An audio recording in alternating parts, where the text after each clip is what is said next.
Hallelujah. हालेलुया। Happy New Year. नयाँ सालको शुभकामना अनि Happy birthday to you. तपाईहरुलाई जन्मदिनको शुभकामना।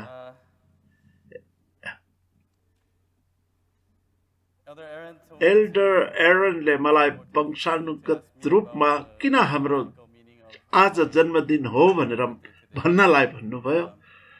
वास्तवमा म अलिकति विचार गर्दै थिए। यहुदी पात्र अनुसार नयाँ वर्ष तीसरी महिनामा हुन्छ, जसलाई हामी सातौं महिना भन्छौं। तीसरीको पहिलो दिन रसिसना हो, जसको अर्थ हुन्छ वर्ष वा महिनाको शिर। खासमा नयाँ वर्षको दिन चाहिँ तीसरीको पहिलो दिन हो। उनीहरूले विश्वास गर्छन् कि आदमलाई त्यही दिन सृष्टि गरिएको थियो, सुरुवाती दिन। त्यही नै महिनाको सातौं नभएर 10औं दिन प्रायश्चितको दिन पर्छ। प्रायश्चितको दिनमा तिनीहरूको पाप क्षमा गरियो, त्यसकारण उनीहरू नवीकरण भए, तिनीहरू नयाँ गरी जन्मे, त्यसकारण यो उनीहरूको नयाँ जन्मदिन हो। यद्यपि हामी आफ्नै संस्कृति र परम्परालाई मान्ने भए तापनि हामी ईसाईले यो दिनलाई नवीकरणको दिनको रूपमा लिन्छौं। त्यो दिन हाम्रो पाप पखालियो, तसर्थ हामी नयाँ गरी जन्मियौं। तसर्थ जन्मदिनको तपाईहरुलाई शुभकामना। आमेन। यति नै पर्याप्त छ हैन र व्याख्याहरू? आजको विषयवस्तुमा जाउँ। मैले शीर्षकलाई अलिकति परिवर्तन गरेको छु। मैले यसलाई यस कारणले थोरै परिवर्तन गरेको छु ताकि अर्को पटक हामी धेरै जसो अब्राहममा समर्पित हुन सकौं। आज म कैनको वंशावलीको विषयमा कुरा गर्नेछु, साथै कैनको वंशावलीको तुलनामा सेतको वंशावलीको पनि कुरा गर्नेछु। पहिला हामीले वंशावलीको महत्त्वको विषयमा अध्ययन गरेका थियौं। त्यसपछि पास्टर जेम्सले उत्पत्ति 5 अध्यायमा भएको वंशावलीको विषयमा सिकाउनु भयो, जुन चाहिँ आदमदेखि लिएर नोआसम्म जान्छ। आज हामी त्यही केही कुराहरूमा जानेछौँ। म फेरि हरिसाबमा जान्न, बरु तिनीहरूका नाम र जीवनहरूका अर्थमा धेरै सिक्नेछौँ। त्यसमा पनि मुख्य गरी कैनको वंशावलीमा केन्द्रित हुनेछौँ। म विश्वास गर्छु हामीले कैनको वंशावलीबाट धेरै कुरा सिक्नु छ। तसर्थ मैले यसको शीर्षक तपाईसँग नोट होला, 2 क्षेत्र पक्षको खोज। जसै मैले परिचयात्मक अध्ययनमा भनेको थिएँ कि वंशावलीको उद्देश्य चाहिँ उत्पत्ति 3 को 15 पदमा प्रतिज्ञा गरिएको सन्तानको खोजी हो भनेर। तसर्थ हामी उत्पत्ति 3 को 15 पदलाई सँगसँगै पढ्नेछौँ। उत्पत्ति 3 को 15 ले भन्छ, तेरो र स्त्रीको बीचमा, परमेश्वरले सर्पलाई भन्दै हुनुहुन्छ हैन त, तेरो र स्त्रीको बीचमा र तेरो सन्तान र स्त्रीको सन्तानको बीचमा म दुश्मनी हालिदिने छु। त्यसले तेरो शिर कुच्याउनेछ र तैले त्यसको कुर्कुच्चो डस्नेछस्। अन्ततः निचोडमा परिणाम स्वरूप शैतान सन्तानको शिर कुच्याउने काम क्रुसमा भयो। येशू स्त्रीका सन्तान हुनुहुन्छ। हामीलाई सुरुवात र अन्त थाहा छ, तापनि त्यो सब कसरी भयो? पुरानो करारमा घटनाहरू र वंशानुगत पुस्ताहरू कसरी यसमा पुरा भयो अनि कुर्कुच्चो डसिने को हुनुहुन्छ भनेर हामीले जान्नु आवश्यक छ। तपाई कुन चाहिँ भएको चाहनुहुन्छ? कुर्कुच्चो डसिने तपाई कुन चाहिँ भएको चाहनुहुन्छ? कुनै पनि होइन, होइन त? तर हामी जुन वंशसँग हाम्रा मसीह प्रभु पनि सम्बन्धित हुनु भएको असल सन्तानको पक्षमा हुन चाहन्छौँ। हामी पहिला गलत पक्षको बारेमा हेर्छौँ ताकि हामी सचेत रहौं कि हामी त्यो पक्षमा समाहित नभएका हौं। यद्यपि यो उत्पत्तिमा भएको भए तापनि अहिले पनि यो भइरहेको छ। मैले पहिला पनि भनेको थिएँ, यशाया 46:9 र 10 पदले हामीलाई भन्छ परमेश्वरले अन्तको कुरा गर्नुभएको छ, सुरुदेखि नै अन्तको घोषणा गर्नुभएको छ। यो एउटा प्रक्रियामा छ। आज के हुँदैछ भन्ने गरी अगमवाणीय ढाँचामा छ। उपलब्ध गराएको पानामा माथि धेरै पदहरू उल्लेख गरिएको छ। उत्पत्ति 3:15, उत्पत्ति 4:1,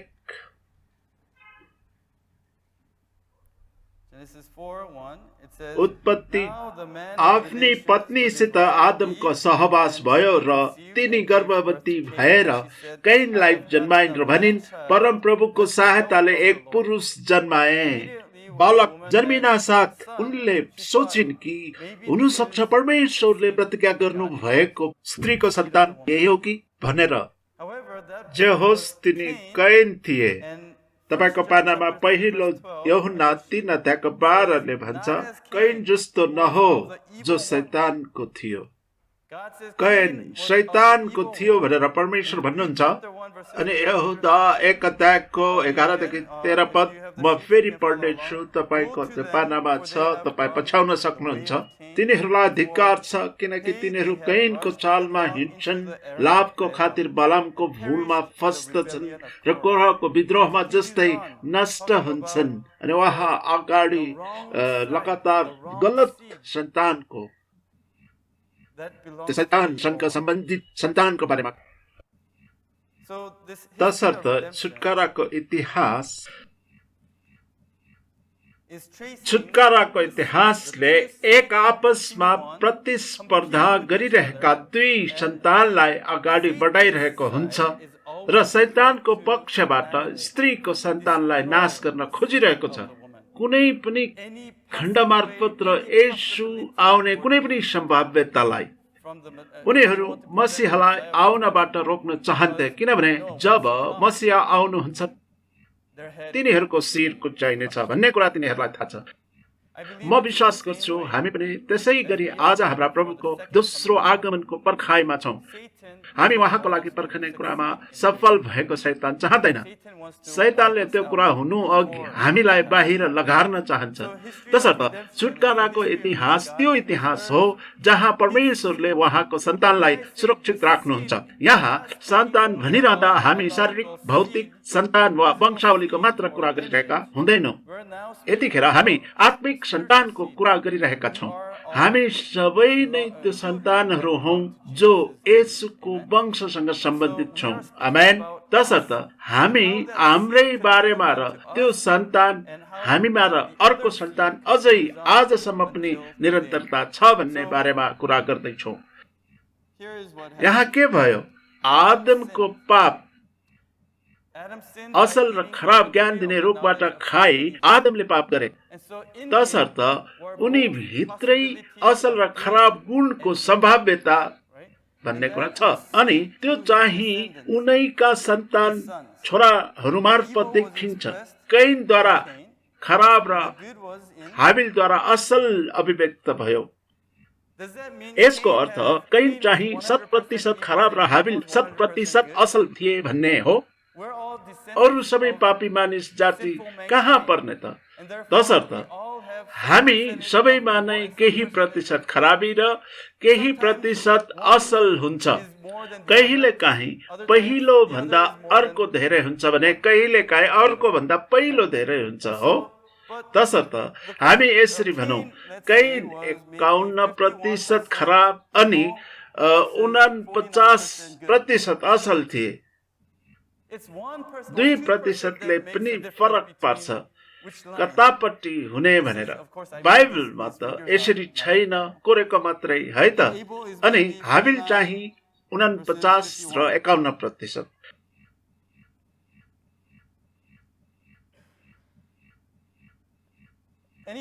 जे भए तापनि कैन जो दुष्ट थिए उनले हाबिललाई मारेको कुरा हामीलाई थाहा छ। उसले हाबिललाई किन मारे त? के त्यस्तो घटना घटेको थियो र उसलाई पागल बनायो अनि आफ्नै भाइलाई मार्नु पर्यो त? तपाईँ खराब कि असल भन्ने कुराको निर्क्योल तपाईँले गर्ने आराधनाले गर्छ। परमेश्वरले आराधनालाई ग्रहण गर्नुहुन्छ कि हुन्न? आज परमेश्वरले हाम्रो आराधनालाई ग्रहण गर्नुहुन्छ भन्ने कुरामा विश्वास गर्नुहुन्छ? आमेन। साँचो आराधक परमेश्वरको पक्षमा हुन्छ, तर आराधना नगर्ने आराधना गरून् भनेर म प्रार्थना गर्छु। आराधना स्वरूप भेटी चढाएपछि कैन इन्कार गरियो। किनभने उसले पहिलो फल दिएन, उसले आफ्नो हृदय दिएन। परमेश्वरले हाबिल र उनको भेटी ग्रहण गर्नुभयो, भेटीलाई मात्र होइन, तर परमेश्वरले कैन र उनको भेटी ग्रहण गर्नु भएन। तसर्थ कैनले हाबिललाई मारे। कैनलाई के गरियो? उनलाई लगारियो, धपायो, होइन त? कैन निस्केर गए।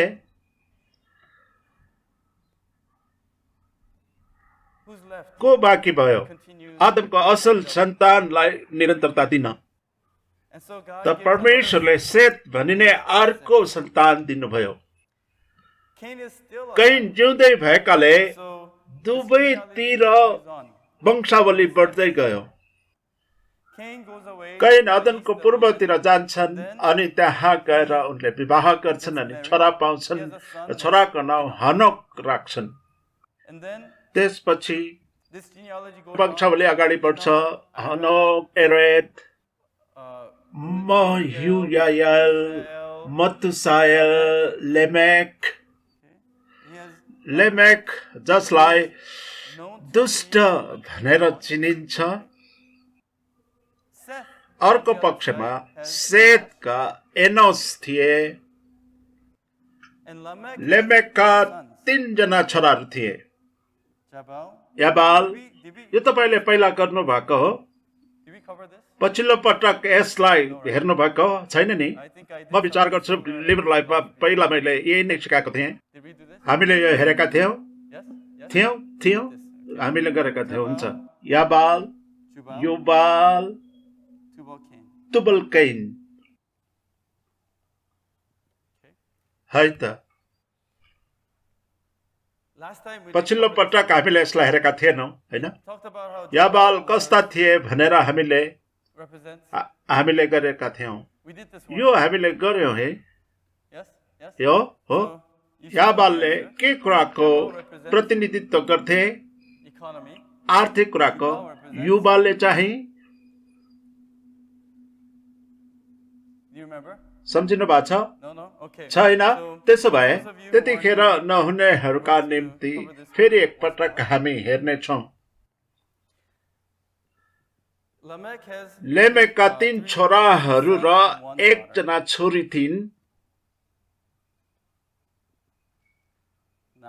नामा। बाइबलको खण्ड चाहिँ तपाईँलाई उपलब्ध गराएको पानामा छ, त्यसलाई हामी पछ्याउन सक्छौँ, है त? लेमेक र उनका छोराहरूको विषयमा हेर्नेछौँ। याबाल पालमा बस्नेहरू र पशुपाल्नेहरूका पुर्खा थिए। त्यो समयमा ती कुराहरू आर्थिक पक्षका थिए। युबाल चाहिँ बिडा र बाँसुरी बजाउनेहरूका पुर्खा थिए।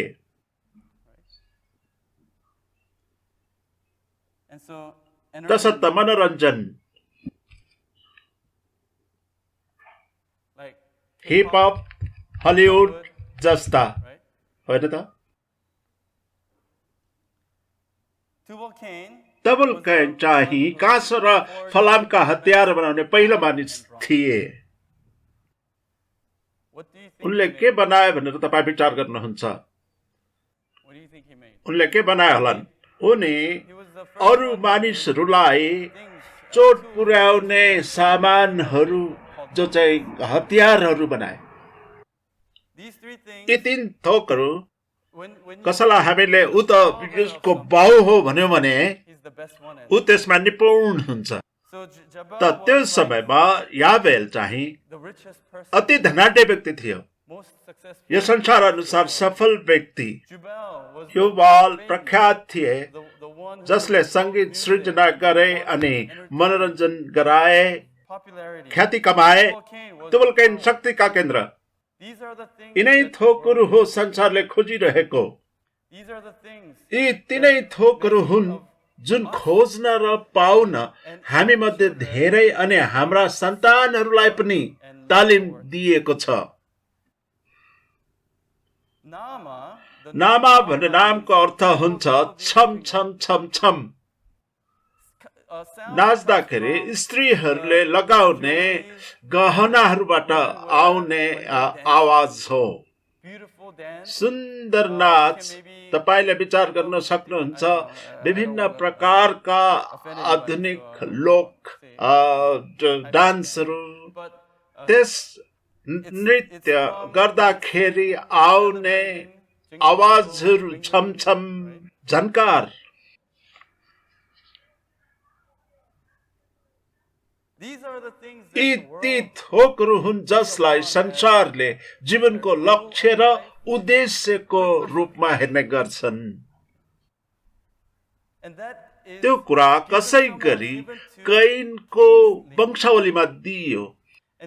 ती वरदान, ती सिपबाट उनीहरूले के गरे तपाईँलाई थाहा छ? यहुदी लेख अनुसार, यहुदी परम्परा अनुसार याबाल ती हुन् जसले मूर्तिका धामहरू स्थापना गर्न सहायता पुर्याए, किनभने उनीसँग पैसा थियो। अनि युबाल नै हुन् जसले ती धामहरूमा गाउने गीतहरू साथै अन्य कुराहरू लेखे।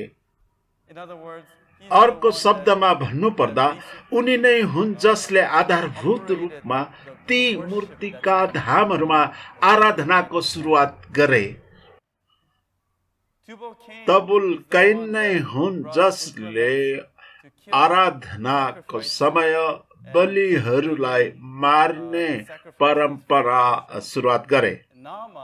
नामाले चाहिँ आराधनाको नृत्यहरू गरिन्।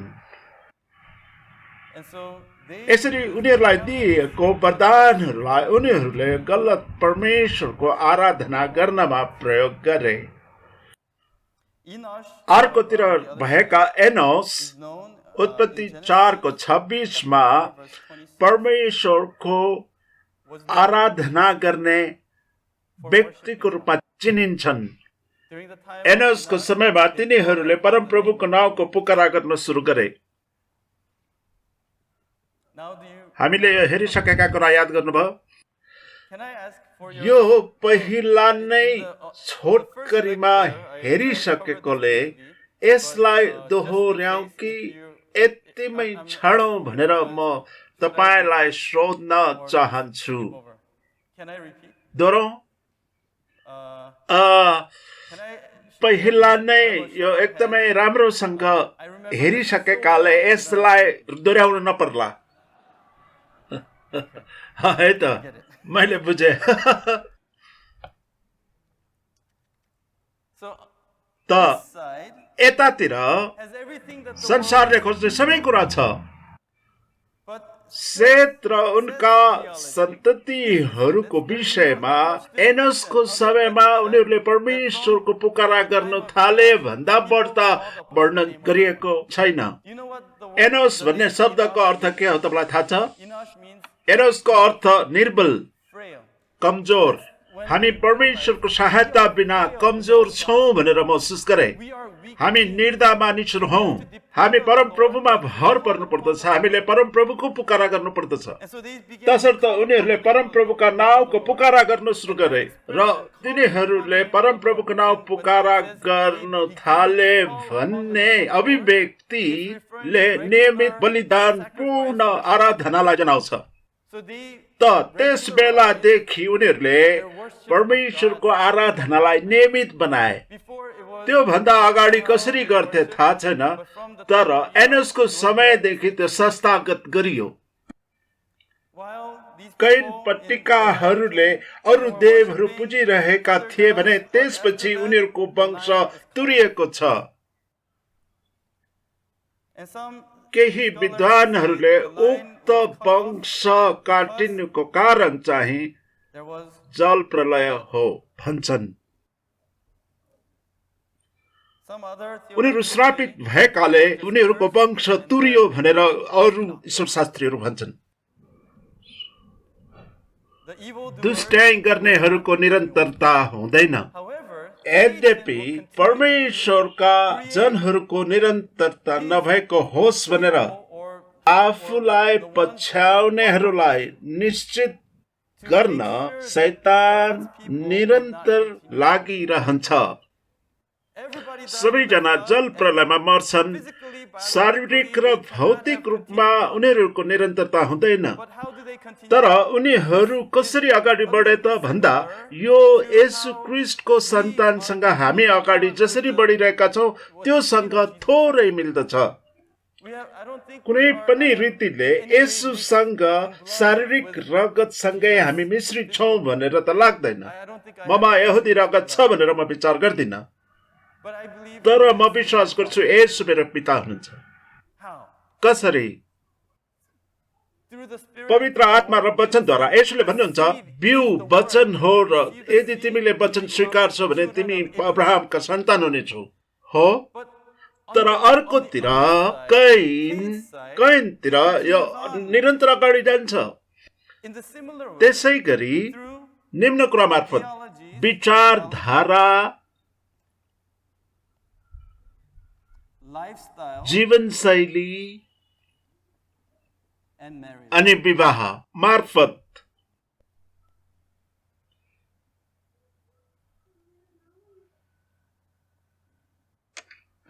छुटकाराको इतिहास श्रृङ्खलाको प्रमुख विषयहरू मध्येको एक अर्को पुस्तालाई सही प्रकारको विश्वास र परमेश्वरको धार्मिकता अनि करारलाई हस्तान्तरण गर्नु भन्ने विषयलाई सम्झनुहुन्छ। हाम्रा आगामी पुस्ता र हामी आफूले पनि विश्वासका सही परिवारसँग विवाह गर्नु अति महत्त्वपूर्ण छ। अविश्वासीहरूसँग विवाह गर्नेहरूलाई मैले केही गलत भनेको छैन, तर सुसमाचार प्रचार गर्न र उही विश्वासमा लगातार अगाडि बढ्न यो कठिन हुन्छ। जल प्रलयपछि नोआलाई हामी यतापट्टि देख्छौँ। नोआका 3 छोराहरू थिए, तर त्यसमध्ये हेम र सेम हुन्। सेम ती हुन् जसले करारलाई अघि बढाएर वा भनौँ करारको उत्तराधिकारी भए। अर्कातिर हेम असल छोरा थिएनन्। केही यहुदी लेखहरू अनुसार कैनसँग भएको विचारधारा कसै गरी तिनीहरूमा साझा थिए। कैनले आफ्नो भाइलाई मरिसकेपछि परमेश्वरले तिम्रो भाइ कहाँ छ भनेर सोध्दा उसले के जवाफ दियो? के म भाइको गोठालो हो र? त्यो जवाफमा उसको प्रवृत्तिलाई देख्नुहुन्छ। तपाईँ किन उसलाई खोज्नुहुन्छ? मलाई खोज्नुहुन्न? तपाईँ किन उसलाई मात्र प्रेम गर्नुहुन्छ? अनि ती यहुदी लेखहरूमा भनिएको छ जब परमेश्वरले कैन त खेदिनेछस् भनी भन्नुहुँदा कैनले के भनेथ्यो भनी भन्छन् थाहा छ? यो बाइबलमा नभएकोले यो परमेश्वरको वचन होइन, तर जानकारीको निम्ति भनिदिउँ। उनले भने रे, ओ तपाईँ मलाई पनि खेदाउँदै हुनुहुन्छ जसरी तपाईँले मेरो बुबालाई अदनको बगैँचाबाट खेदाउनु भयो। तपाईँ छिट्टै खेद्ने परमेश्वर कहाँ लाइनुहुनेछ। यहाँ उसको भाव हेर्नुहोस् त। उसले गल्ती गरेको छ अनि त्यो तथ्यलाई नस्वीकारी पश्चाताप नगरी परमेश्वरलाई नै खेदाउने र दण्ड दिने भनी दोस्याउँदैछ। अनि ऊ अगाडि बढेर भन्छ वास्तवमा म त्यति धेरै दोषी छैन किनभने मैले कोही मरेको देखेको छैन, किनभने मैले कोही मरेको देखेको छैन। मैले त पागल भएर ढुङ्गा मात्र फेकेको भाइमाथि, त्यसले ऊ मर्यो भने मलाई थाहा लागेको थिएन। मलाई थाहा नभएकोले म दोषी छैन। मानसिकतालाई देख्नुभयो? उसले हत्या गरेको, पाप गरेको भए तापनि त्यो तथ्यलाई उसले स्वीकार्दैन, तर त्यसलाई घुमाएर परमेश्वरलाई नै दोस्याउने कोसिस गर्दैछ। घुमाएर त्यो ठिक भएन भन्दैछ। त्यो प्रकारको विचारधाराको निरन्तरता हेम र उसका छोराहरूमा पनि आयो। बाइबल अनुसार हेमका कतिजना छोरा थिए त? उत्पत्ति 10:6 देखि 8 पद हेर्दा थाहा हुन्छ। हेमका 4 छोराहरू थिए, कुश, पुत, मिस्रइम र कनान।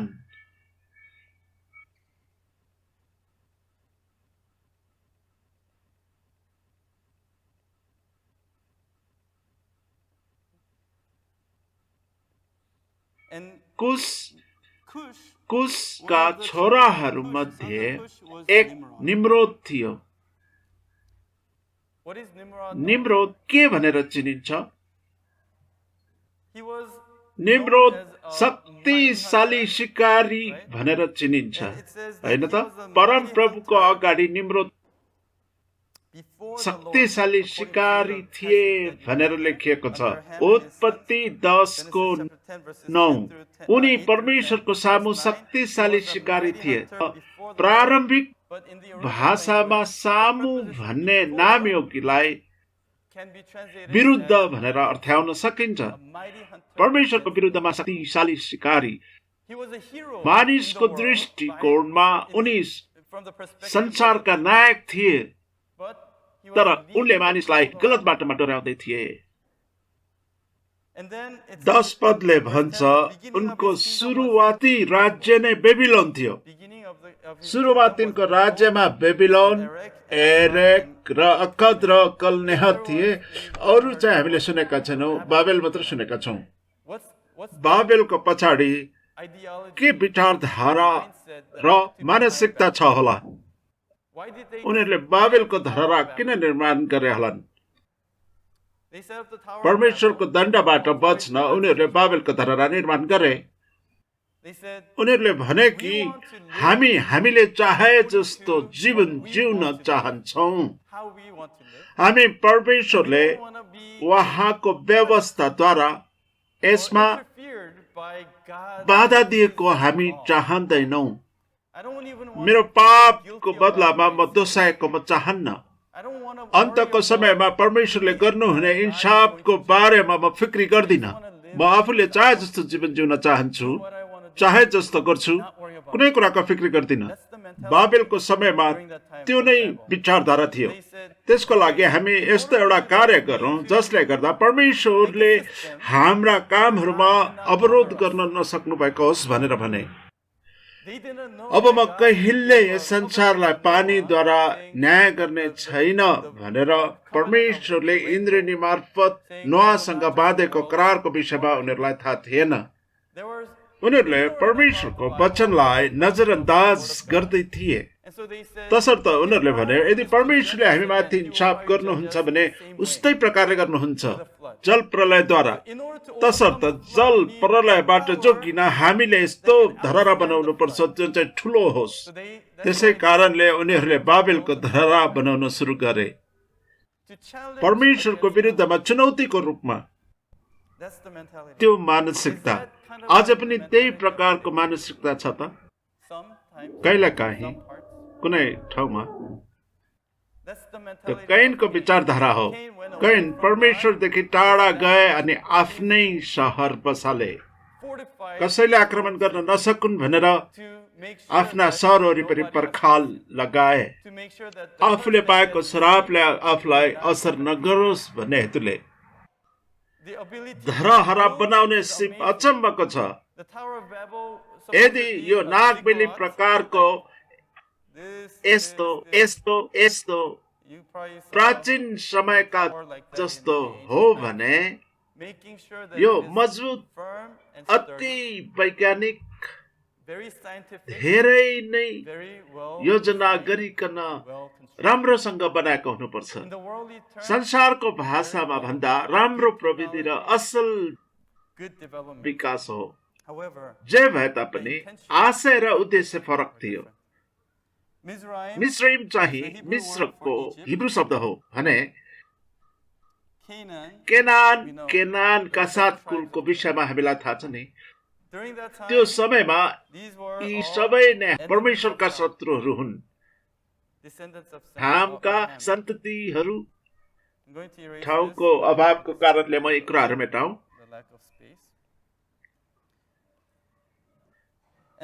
त्यस पछाडि अब्राहम आउँछन् अनि अब्राहमका पनि 2 छोराहरू छन्, इस्माएल र इसाक। करारका पुत्र को चाहिँ हुन्? इसाक।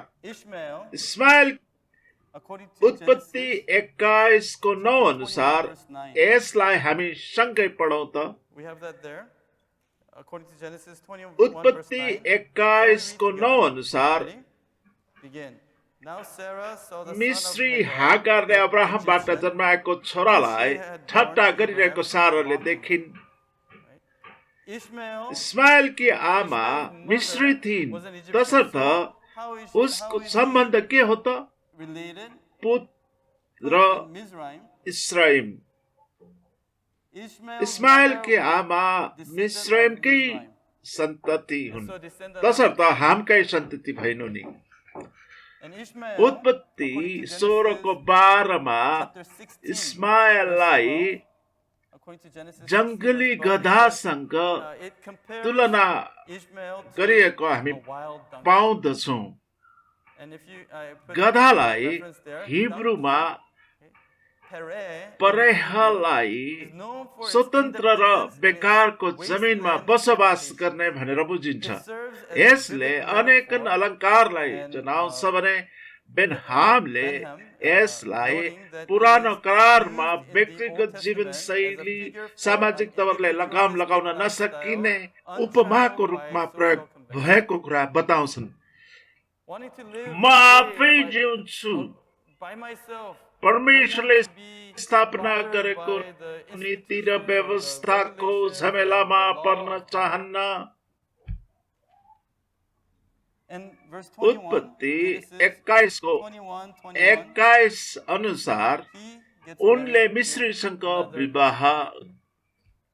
हामी यहाँ अन्तर्देशीय वा अन्तर्वंशीय विवाहको विषयमा कुरा गरिरहेका छैनौं। आज ती कुराहरूमा समस्या छैन नि, होइन र? हामी त्यतिखेरको विश्वासको कुरा गर्दैछौँ। ती मानिसहरू जसले यसको प्रतिनिधित्व गर्छ, अहिले कोरियन, मिस्री वा फलिस्ती वा अन्य कुनै वंश जे भए पनि तिरस्कार गरिन्न नि, किनभने ती मानिसहरूको बारेमा जो परमेश्वरका आफ्ना र उहाँका विरुद्धमा भएका मानिसहरूको सन्दर्भमा कुरा गरिरहेछौं। तसर्थ इस्माएलले मिस्रीसँग विवाह गरे। पछि इसाकका छोरा याकुब भयो भने उनको दाइको नाम एसाउ थियो। उत्पत्ति 36 को 1 देखि 3 अनुसार एसाउ अर्थात एदोमको वृत्तान्त यही हो। एसावले कनानी छोरी आदा र हिब्बी शिबोनकी नातिनी र आनाकी छोरी ओहोलिबामा तथा इस्माएलकी छोरी नबायोतकी बहिनी बासमत। एसावले अन्तर्जातीय विवाह कसँग गरे? उनले इस्माएल की छोरी र कनानका 2 छोरीहरूसँग विवाह गरे। यसरी यी तीन विवाह मार्फत एकै परिवार हुन आए। परमेश्वरको विरुद्धमा खडा हुने अति शक्तिशाली परिवार परमेश्वरको विरुद्धमा खडा गर्न शैतानसँग त्यस्ता शक्तिहरू बटुल्ने शैतानको ध्येय हुन्छ।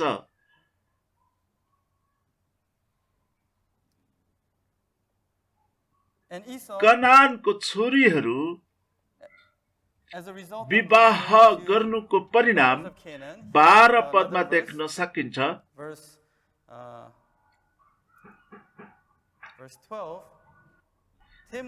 एसाउका छोरी एलिपजकी तिम्ना नाउँ भएकी एउटी भित्रिनी थिई। एलिपजबाट त्यसले अमालेकलाई जन्माई।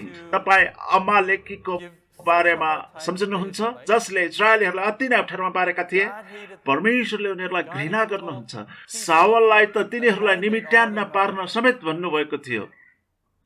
यी अमालेकीहरू परिणामको रूपमा आए। यी सन्तानहरू तिनीहरूको विश्वासको जीवनको र तिनीहरूका जीवनका फलहरू भए। यो तिनीहरूको जीवनको प्रवाह अनि चिन्ह हो। उनीहरूले आफ्नो जीवनको परिणाम, उनीहरूले दिएको फल भन्नु नै ती सन्तानहरू हुन् जो परमेश्वरको इच्छा विपरीत गए। म प्रार्थना गर्छु कि हाम्रा छोराछोरीहरू हुर्केपछि परमेश्वरको इच्छा विपरीत खडा नहुन्। यसको अर्थ यो हो कि उनीहरूलाई पैसाको महत्व, मनोरञ्जन, प्रसिद्धि, ख्याति र शक्तिको बारेमा सिकाउनु भन्दा पनि परमेश्वरलाई ठिक प्रकारको पुज्न सिकाउनु पर्छ। 36 अध्याय भरि नै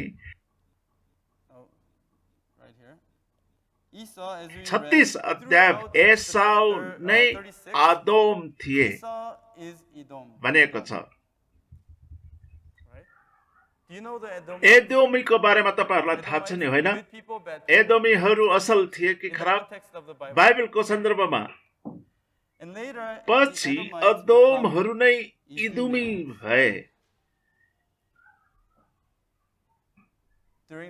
येशूको पालामा भने यो इदोमीबाट नै एकजना आएका हुन् जसको नाम हेरोद हो।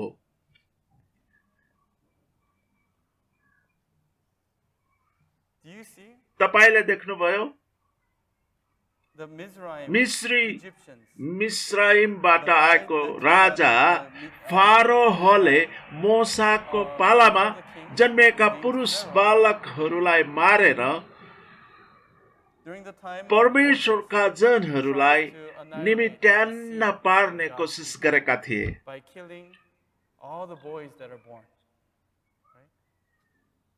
शैतानको काम भन्नु नै सबै बिउलाई निमिट्यान्न पार्नु हो। पछि एसाउको सन्तानबाट, त्योभन्दा अघि एसाउमा अमालेकीहरू थिए नि। एसाउको सन्तान अमालेकीहरू हुन्। अमालेकीहरूका सन्तान मध्ये एक हामान नाम गरेका मानिस हुन्। हामानको बारेमा थाहा छ नि? हामान कसका पालामा थिए? एस्तर रानीको समयका। यिनी असल थिए कि खराब? उसले के गर्ने कोसिस गरेथ्यो? उसले पनि सबै इजरायलीहरूलाई सिद्ध्याउन सके जति शक्ति लगाए, होइन त? यही नै कुरा शैतानले लगातार गर्ने कोसिस गरिरह्यो। हामान अमालेकीहरू हुँदै यसो आउनु हुँदा हेरोदले सारा पुरुष बालकहरूलाई मार्ने कोसिस गर्दै थिए। दुई बिउहरू बीच प्रतिस्पर्धा गर्ने वंशहरू। संयोगले यी सबै भएका होलान् भनेर तपाईँ विचार गर्नुहुन्छ होला, होइन? यो सर्प शैतानको कार्य हो। विचारधारा, जीवनशैली र त्यतिखेर विवाहको माध्यमबाट मानिसहरूलाई सङ्गाली परमेश्वरका जनहरूका विरुद्ध खडा हुन लगायो। के गर्छन् परमेश्वरका जनहरूले? उनीहरूले गर्न सक्ने भनेकै उनीहरूको विरुद्धमा लडाई हानि गर्ने होइन कि बरु आराधनालाई निरन्तरता दिने। लगातार रूपमा परमेश्वरको वचनलाई पछ्याई परमेश्वरको विश्वास अनि करारलाई जोगाई राख्ने। त्यसै कारण हामी पछि तेस्रो पुस्तकमा त्यहाँ पुग्छौँ। तर तमार जस्ती स्त्री येशूको वंशावलामा समावेश भएकी छिन्। किन? किनभने यहुदाले सम्म पनि निरन्तरताको बिउलाई बिर्सँदै गर्दा तिनले सम्झनामा राखिन् र त्यसको निरन्तरतामा विश्वस्त भइन्। पछि यसो आउनुहुन्छ अनि मत्ती 13:24 देखि 30 पदको दृष्टान्तमा भन्नुहुन्छ, यो चाहिँ उहाँले 4 प्रकारको माटोको दृष्टान्त भनेपछिको दृष्टान्त हो। म सबैको निम्ति पढिदिनेछु है त। येशूले फेरि तिनीहरूलाई अर्को दृष्टान्तमा सुनाउनु भयो। स्वर्गको राज्य एकजना मानिस जस्तो हो जसले आफ्नो खेतमा असल बिउ छर्यो, तर मानिसहरू सुतेको बेला उसको शत्रु आयो र गहुँका बीचमा सामाहरू छरेर गयो। जब बोट निस्केर त्यसमा दाना लागे तब सामा पनि देखा पर्यो। घरका मालिकका कमाराहरूले आएर उसलाई भने, हजुर के तपाईले आफ्नो खेतमा असल बिउ रोप्नु भएको होइन र? त्यहाँ सामा कहाँबाट आयो? घरको मालिकले तिनीहरूलाई भन्यो, कुनै शत्रुले यसो गरेको हो। कमाराहरूले उसलाई भने, के हामी गएर ती बटुलौं? तर उसले भन्यो, त्यसो नगर, नत्र त तिमीहरूले सामा उखेल्दा गहुँ समेत उखेल्ने छौ। फसलको समयसम्म दुवैलाई सँगसँगै बढ्न देऊ। फसलको बेलामा कटनी गर्नेहरूलाई भन्नेछु, पहिले सामा उखेलेर चलाउनलाई बिटा बार्द, तर गहुँ चाहिँ मेरो ढुकुटीमा राख। खेतमा भएको दुई भिन्दा भिन्दै प्रकारका बिउलाई तपाईँ देख्दै हुनुहुन्छ। यहाँ केवल किसानीको प्रविधिको बारेमा मात्र भनेको होइन। यसले यहाँ अन्तको समय नै फसलको समय हो भनेर सिकाउँदै हुनुहुन्छ। त्यो सामालाई आगोमा फालिने कुरा न्याय हो, तर त्यो समय नआउँदासम्म दुई प्रकारका बिउलाई सँगसँगै बढ्न दिनुहुन्छ। किनभने खराब बिउलाई उखेल्ने क्रममा त्यसलाई नोक्सानी हुन सक्छ असललाई। असल चाहिले के गर्नुपर्छ? असल चाहिले आफूलाई त्यो खराबबाट अलग्गै तुल्याउनु पर्छ। हामी यो वर्ष हरेक बिहिबार यहाँ अनि बाइबल गृहमा गएर परमेश्वरको वचनलाई प्रचार गर्ने गरेका छौँ। यो कार्य अनवरत गरिरहेका छौँ। हामीले भन्यौं हामी यो छाड्दैनौँ, किनभने हामी त्यहाँ असल बिउ रोप्न गइरहेका छौँ। हामी यसरी बाहिर आउनुको मुख्य उद्देश्य चाहिँ यस राष्ट्रको निम्ति प्रार्थना गर्नु हो। हामी सानो जायन्ट चर्चबाट सिङ्गापुरमा तपाईँ सबैलाई भेट्न आएका छौँ। हामी विश्वास गर्छौँ कि तपाईहरूले सिङ्गापुर राष्ट्रको प्रतिनिधित्व गर्नुहुन्छ।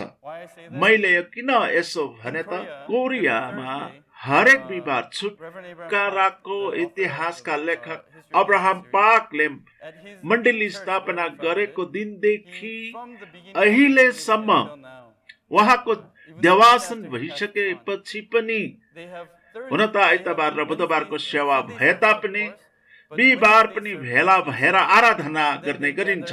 बिहिबार चाहिँ विशेष गरी हाम्रो देश कोरियाको लागि प्रार्थना गर्नलाई हो। 50 वर्षदेखि हरेक बिहिबार हामी कोरिया देशको लागि प्रार्थना गरिरहेका छौँ। हामी दुईजना भए पनि भेला भएर हाम्रो देशको रक्षाका लागि परमेश्वरसँग प्रार्थना गरिरहेछौँ।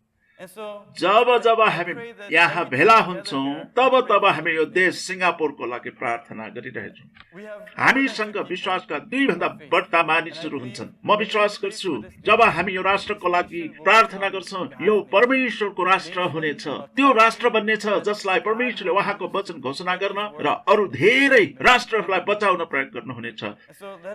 तसर्थ त्यसलाई हामी भेला हुनुको हाम्रो प्रमुख उद्देश्यको रूपमा लिनेछौँ। दोस्रो चाहिँ जब हामी भेला हुन्छौँ तब हामी यो राष्ट्रको दोस्रो पुस्ताको निम्ति प्रार्थना गर्नेछौँ। हाम्रा सन्तानहरू, बालबालिकाहरू, जवानहरू आज कैनको वंशद्वारा परीक्षित भइरहेका छन्। प्रविधिहरू छन्, पैसा छ, ख्याति अनि मनोरञ्जन छ। यहाँ छैन त केवल आराधना, परमेश्वरको साँचो आराधना।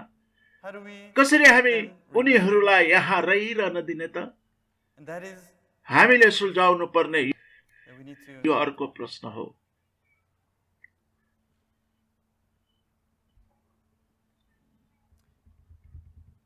तसर्थ यो वंशावली पट्टाइ लाग्दो वंशावली छ भने कैनको वंशावली रोमान्सकारी वंशावली छ। यहाँ याबेल, युबाल अनि तुबुल कैन छन्। यहाँ पैसा, शक्ति, ख्याति अनि मनोरञ्जनका हस्तीहरू यहाँ छन्। यसमध्ये तपाईले छान्नु पर्यो भने कुन छान्नुहुन्छ होला? पैसा, ख्याति वा शक्ति? जब जब म इसायाहरूलाई यो प्रश्न सोध्छु तब सबै जसोले पैसा भन्दै हात उठाएको पाउँछु। केही चतुर मानिसहरूले तुबुल कैन शक्ति छान्छन्। उनीहरूले भन्छन्, हेर्नुहोस् ती शक्तिशाली देशहरूलाई जोसँग ठुला सैन्य शक्तिहरू छन्, शक्ति हुनेसँग पैसा हुन्छ नै भनेर उनीहरू भन्छन्। यसैमा पैसामा हात उठाउनेले प्रतिवाद गर्दै भन्छ, यदि तिनीसँग पैसा छ भने शक्ति, ख्याति स्वत आउँछ नि। त कुन चाहिँ भन्नुहुन्छ? पैसा, ख्याति? तपाईहरु ढाड्दै हुनुहुन्छ कि तपाई साँच्चै नै पवित्र हुनुहुन्छ? हात उठाउनुहुन्न त?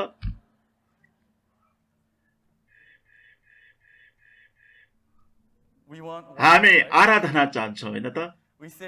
बाहिर त हो भन्नुहुन्छ तर भित्र हो भन्दै। तर सत्यता चाहिँ अन्तमा बाइबल भन्छ प्रशस्तताको निम्ति उनीहरू कडा परिश्रम गर्छन्, तर अन्तमा ती सबै परमेश्वरका मानिसहरू र परमेश्वरको महिमाको लागि स्थानान्तरण हुन्छ। आमेन। तसर्थ 10 पुस्ताको बारेमा विचार गरौँ। आदम, सेत, एनोस, केनान,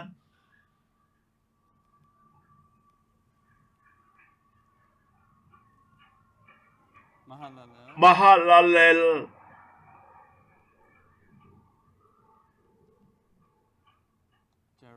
एरेद, हनोक, मतुसेलाह,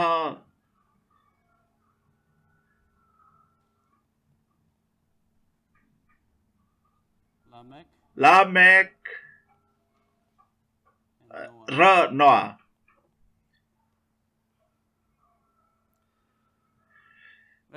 तिनीहरूको नामको अर्थलाई हेरौँ।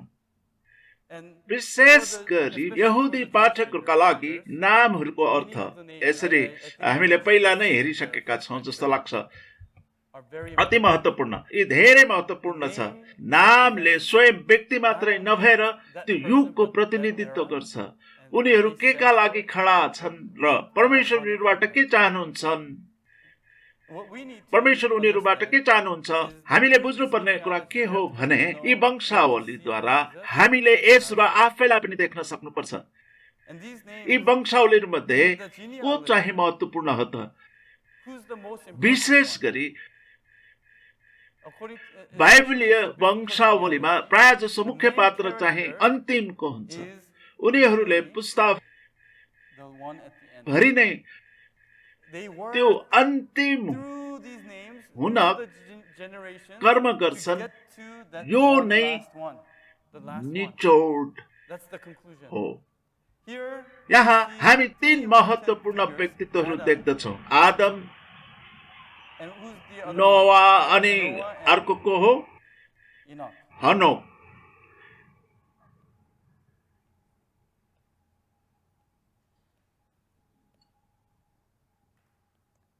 आदम, हनोक अनि नोआ। तर हामीलाई बढी चाख लाग्ने चाहिँ को हो त? गत हप्ता हामीले हनोकको विषयमा कुरा गर्यौं।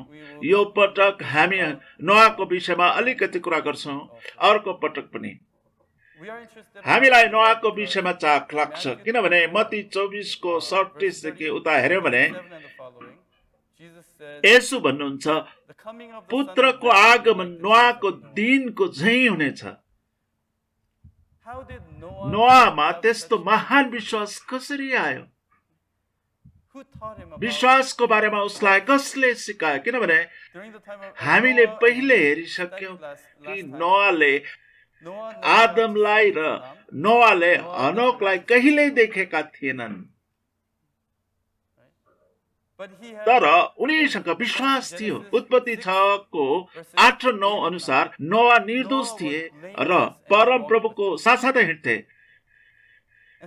अनि उनले त्यो विश्वास कहाँ पाए त? अनि हामीले नोआले झैं विश्वासमा कसरी रहने, ताकि हामी अन्तको समय, न्यायको समयमा नोआ झैं हुने। हामी देख्न सक्छौं कि नोआले आदम र हनोक दुवैबाट विश्वास र दर्शन पैतृक रूपमा पाएका छन्। हामीले पछिल्लो पटक सिकेको आदमको सन्देश के थियो? आदमको मुख्य सन्देश हामीले पश्चाताप गर्नुपर्छ भन्ने हो। हामीले परमेश्वरको वचनलाई सुनेर पालन गर्नुपर्छ। मैले गल्ती गरेको छु, मैले गल्ती गरेकोले म मर्नुपर्छ, मृत्युको सामना गर्नै पर्छ, तर परमेश्वरको वचन सुनि पालन गरेर म पुनर्स्थापन हुन सक्छु भन्नु नै थियो आदमको सन्देश। अनि परमेश्वरको श्राप हटाउने छ र उहाँले विश्राम दिनुहुनेछ। हामीले देख्यौं कि लामेकले नोआ नाम दिँदा त्यहाँ करुणा भन्ने कुरा थियो। नोआद्वारा लामेकले दया पाए।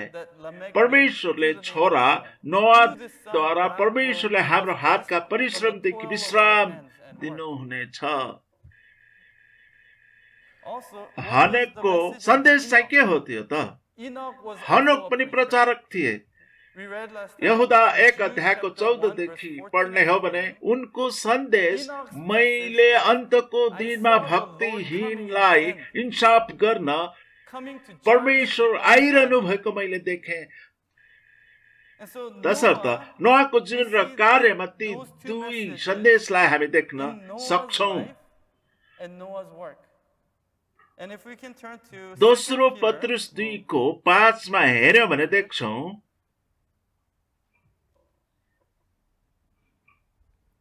दोस्रो पत्रुस 2 को 5, उहाँले प्राचीन संसारलाई बाँकी राख्नु भएन, तर भक्तिहीनताको संसारमा जल प्रलय गराउनु हुँदा धार्मिकताका प्रचारक नोआ र अरू 7 जनालाई सुरक्षित राख्नु भयो। नोआ भक्तिहीनतालाई धार्मिकता प्रचार गर्ने प्रचारक थिए। वास्तवमा 1 पददेखि नै पढ्ने हो भने यो हनोकै जस्तो सन्देश भएको पाउँछौं। अर्को अर्थमा नोआ, आदम र हनोक दुवैको विश्वासमा जिए। आदमले पश्चाताप गर भने अनि हनोकले हेर परमप्रभु भक्तिहीनताको इन्साफ गर्न आउँदै हुनुहुन्छ भने पुरानो करारमा जिरहेका इजरायलीहरूको लागि यो सन्देशको अर्थ के हुन्थ्यो त? इजरायली वा यहुदीका दुई प्रकारका शिक्षाहरू थिए। एउटा चाहिँ व्यवस्था तोराह हो भने अर्को नेभिहिम अगमवक्ता।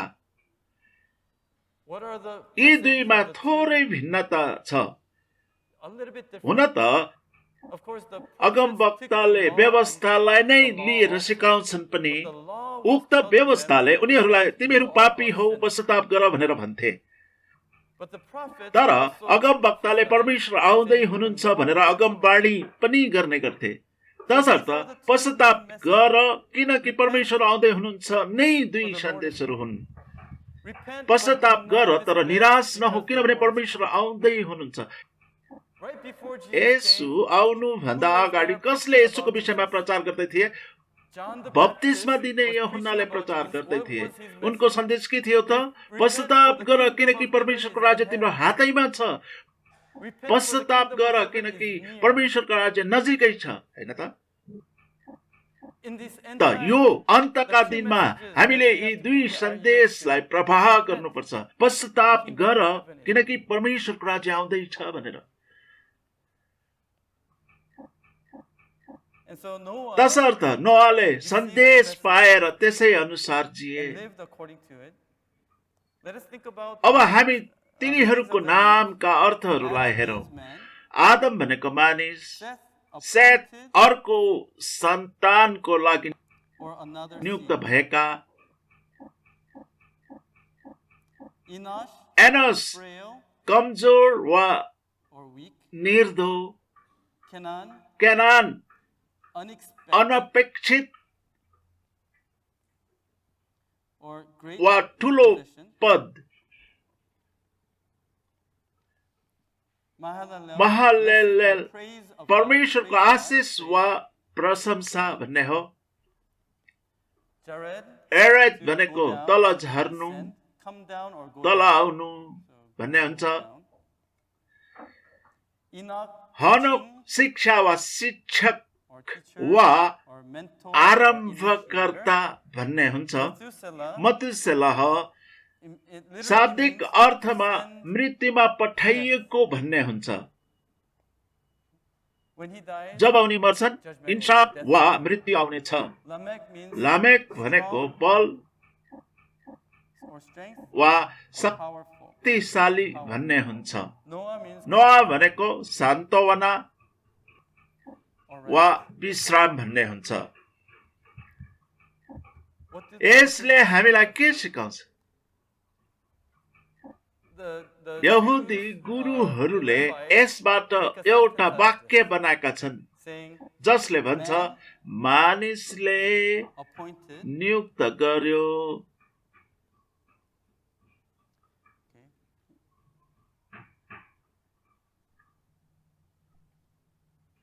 एक निर्धोलाई वा अनपेक्षित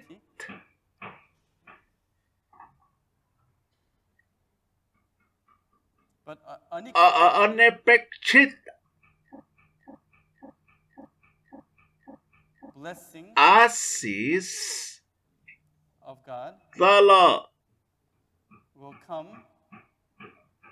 तल आए सिकायो उहाँको मृत्युलाई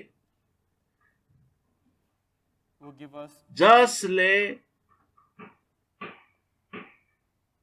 शक्ति र विश्राम दिन्छ। तपाईले यो बुझ्नुभयो वाक्यलाई? मानिसले हाम्रो पाप मार्फत हाम्रो कमजोरीलाई नियुक्त गर्यो, तर परमेश्वरको अनपेक्षित आशिष तल आयो। को हो त्यो? येशू, जसले आफ्नो मृत्युलाई सिकाए हामीलाई शक्ति र विश्राम दिनुभयो। गुरुहरूले पाएका सन्देश त्यो थियो। यी नामहरूको अर्थबाट हामीले पाउने सन्देश के हो त? पहिलो, येशू मानिस, येशू मानिस। दोस्रो, आदमको रूपमा आउनुभयो। पहिलो कोरिन्थी 15 को 45 बाट हेर्दा उहाँ अर्कै सन्तान हुनुहुन्छ। उहाँ अरू सन्तान जस्तो जन्मनु भएको होइन। उहाँ प्रतिज्ञा गरिएको, नियुक्त गरिएको पुत्र हुनुहुन्छ।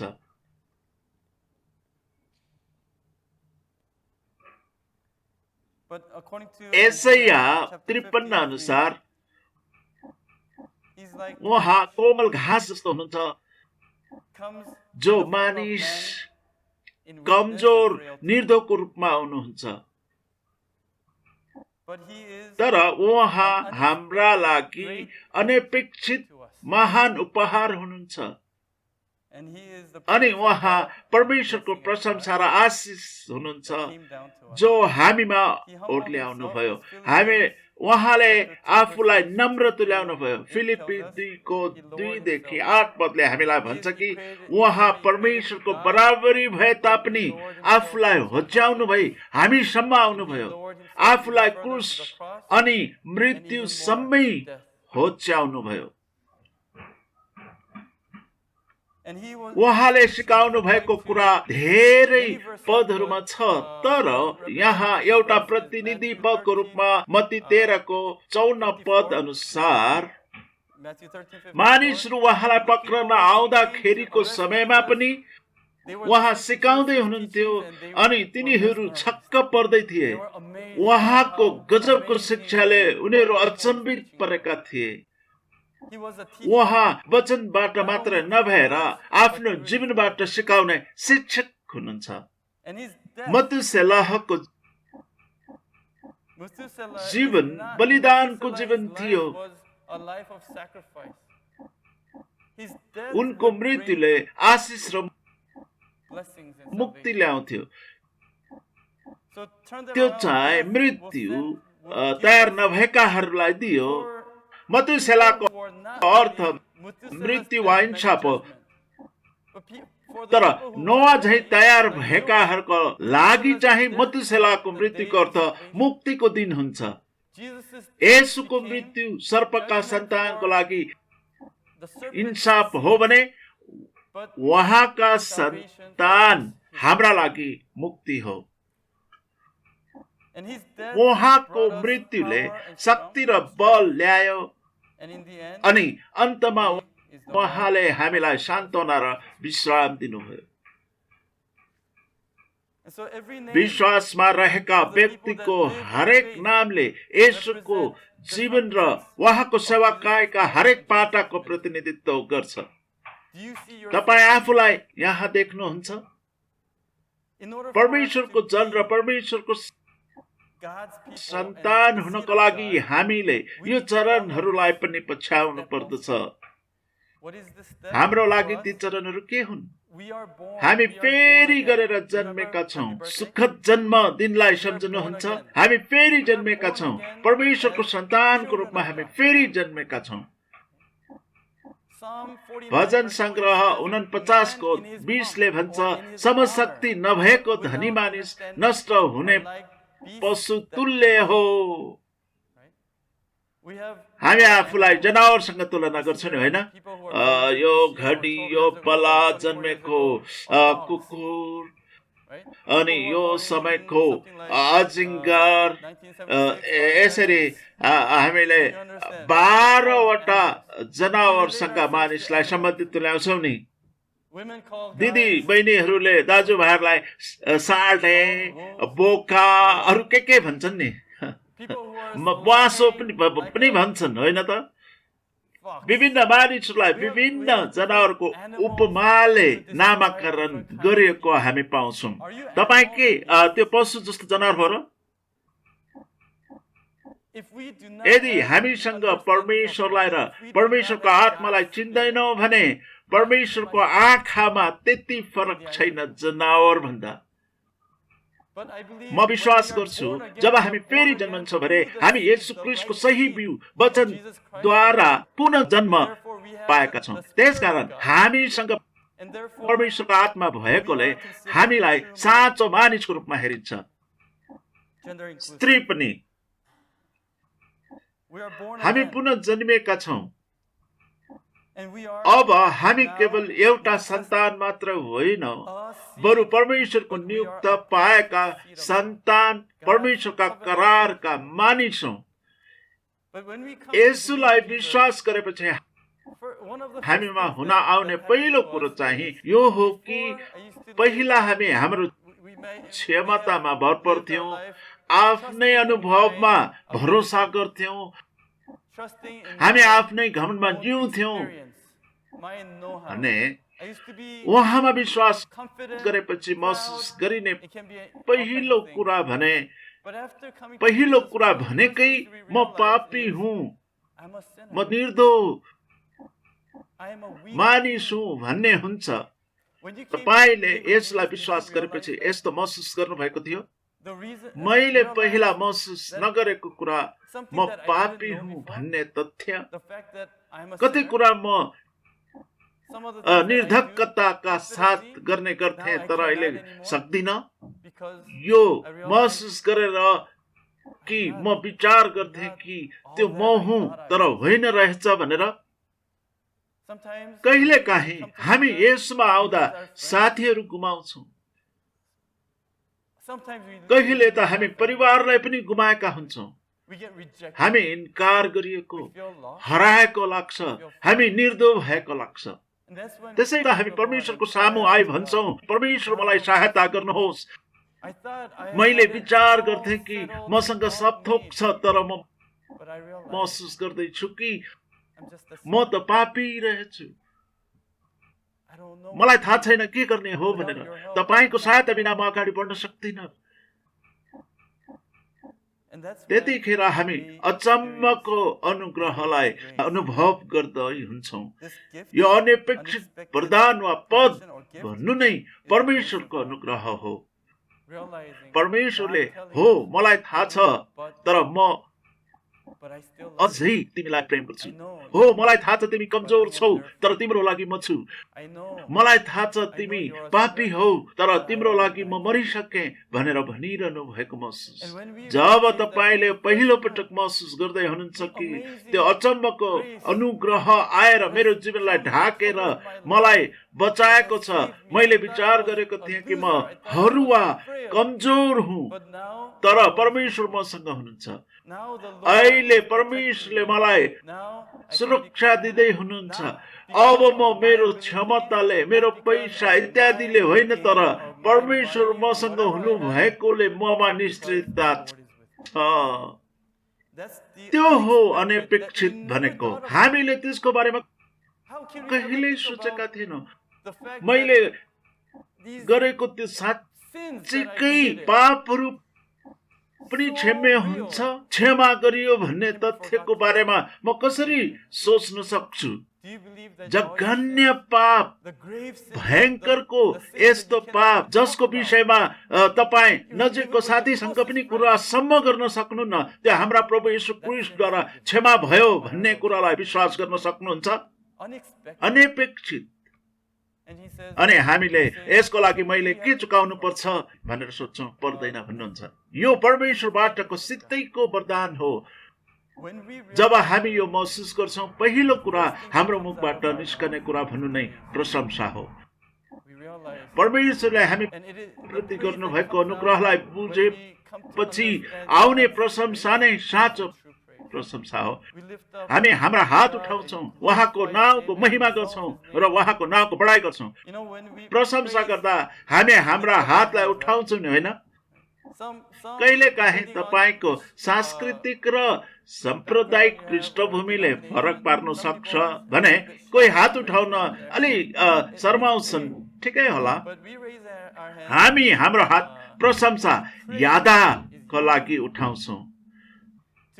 धन्यवाद दिनु यादा हो, जसको अर्थ प्रशंसा गर्नुहुन्छ।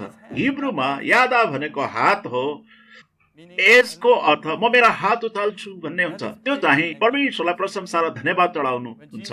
जब येशूले 5 रोटी र 2 माछालाई आशीष दिनुहुँदा उहाँले धन्यवाद दिनुभयो। युकारिस्तेओ हिब्रूमा उहाँले आफ्नो हातहरू उचाल्नु भयो भन्ने हुन्छ। परमेश्वरलाई उचाल्नु भयो। जब हामी प्रशंसा गर्छौँ हाम्रा सबै समस्याहरू परमेश्वरलाई दिन्छौँ। प्रशंसा गर्दा हामी हात उचाल्छौँ आशिषहरू पाउन। जब हामी प्रशंसाको यो चरणसम्म आइपुग्छौँ हामी उत्साहित हुन्छौँ, हामी सम्पूर्ण थोक गर्न चाहन्छौँ, हामीमा संसारलाई अन्धकारलाई जित्न सक्छौँ भन्ने उत्साहित विचार आउँछ। तर हामी हुर्कदै अलि परिपक्वतातिर जान्छौँ, हामी अझै बढ्ता नम्र हुन सिक्छौँ, हामी होच्चिन सिक्छौँ। जति बढ्ता हामी उमेरमा अनि मण्डलीमा समय बिताउँछौँ, हामी आफूलाई देखाउन माथितिर जाँदैनौँ, बरु पछाडि बसी जवानहरूलाई सहयोग गर्छौँ। यो नै विश्वासमा बढ्दै जानु वा परिपक्व हुनुको स्वाभाविक प्रक्रिया हो। यसरी नै मण्डली बढ्ने हो। यो एरेद हो। यसो झै हामी आफूलाई नम्र तुल्याउने, अरूलाई यसो क्रिस्टलाई उठाउन, आफूलाई होच्याउने, यसरी यसो झै भएको हाम्रो जीवन शिक्षा, उदाहरण, पहल कदमी, प्रशिक्षक हुन आउँछ। यो बिन्दुसम्म कि हामी आफूलाई बलिदान दिन तयार हुन्छौँ। बलिदानी विश्वास त्यो एक महान विश्वास हो। मेरो बलिदानले मेरो मण्डली बढ्छ, मेरो बलिदानको मूल्यले मेरो भाइ वा बहिनीहरू बाँच्छन्। त्यो विश्वास त्यति सजिलो छैन, तर हामी त्यो विश्वासमा बढ्छौँ। जब हामीमा त्यो बलिदानी विश्वास हुन्छ, परमेश्वरले बढी शक्ति र बल दिनुहुन्छ। यो शक्ति र बल अर्को लामेकको जस्तो होइन संसारमा अहम गर्न, तर यो शक्ति र बल चाहिँ आत्मिक शक्ति र बल हो। यो परमेश्वरको महिमा प्रयोग गर्नको लागि हो। अनि अन्तमा हामी सान्त्वना र विश्रामको उपभोग गर्न पाउनेछौँ। म प्रार्थना गर्छु कि तपाईको विश्वासको प्रक्रिया हुन सकोस्। तपाईँ आज कहाँ हुनुहुन्छ? तपाईँ आदम वा सेत, एनोस, केनान वा महललेल कहाँ हुनुहुन्छ? कोही हुनुहुन्छ मतुसेलामा बलिदानी विश्वासको चरणमा भएको, अथवा लामेक अनि नोआको तहमा? हामी नोआसम्म पुग्न चाहन्छौँ ताकि छिटो गरेर घर गई विश्राम गर्न सक्छौँ, होइन त? हामी लगभग त्यही छौँ। त म प्रार्थना गर्छु कि वंशावलीको अध्ययन मार्फत हामी साल अनि पट्याइ लाग्दो कुराहरू मात्र हेर्दैनौँ। यी नाम र यी मानिसहरूले हामीलाई कसरी अन्त्यमा पुग्ने भन्ने कुरा सिकाउँछ। नोआको समयले हाम्रा प्रभु येशूको आगमनको समयको पूर्व दृष्टि गराउँछ। अनि हाम्रो विश्वास बढेको हुनुपर्छ। यो बिस्तारै क्रमिक विकास भई यसलाई ग्रहण गर्दै अन्तमा त्यो सान्त्वना र विश्रामको बिन्दुमा पुग्नुपर्छ। अर्को पटक हामी अरू अलिकति नोआ र विशेष गरी अब्राहमको विषयमा अध्ययन गर्नेछौँ, नोआदेखि अब्राहमसम्म।